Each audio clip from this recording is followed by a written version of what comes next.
चला आज थोडक्यात जाणून घेऊया लोकहितवादी गोपाळहरी देशमुख आणि त्यांच्या विधवा पुनर्विवाह चळवळीबद्दल. कल्पना करा, 19व्या शतकातला महाराष्ट्र. विधवांवर परंपरेच्या नावाखाली प्रचंड अन्याय होतोय आणि अशावेळी एक माणूस फक्त आपल्या लेखणीच्या जोरावर संपूर्ण व्यवस्थेलाच आव्हान देतो. तर लोकहितवादींनी हा लढा 3 पातळ्यांवर लढला.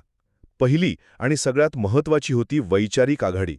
त्यांनी काय केलं तर 1848 साली प्रभाकर वृत्तपत्रातून शतपत्रे लिहायला सुरुवात केली, म्हणजे तब्बल 100 पत्र.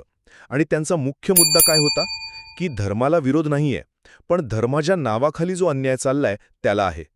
त्यांनी चक्क धर्मग्रंथांचाच आधार घेतला आणि दाखवून दिलं की विधवा पुनर्विवाह चुकीचा नाहीये.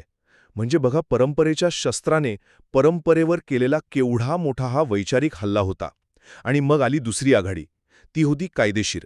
जेव्हा 1856 मध्ये इंग्रज सरकारने विधवा पुनर्विवाह कायदा आणला, तेव्हा लोकहितवादींनी त्याचं उघडपणे समर्थन केलं. ही काही सोपी गोष्ट नव्हती हा. या धाडसामुळे त्यांना समाजानं वाळीत टाकलं, पण ते अजिबात डगमगले नाहीत.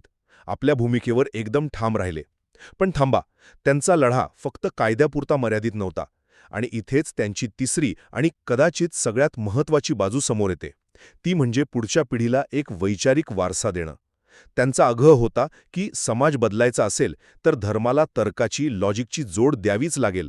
आणि याच विचारांनी पुढे महात्मा फुले, आगरकर, इतकंच काय अगदी आंबेडकरांसारख्या सुधारकांना प्रेरणा दिली.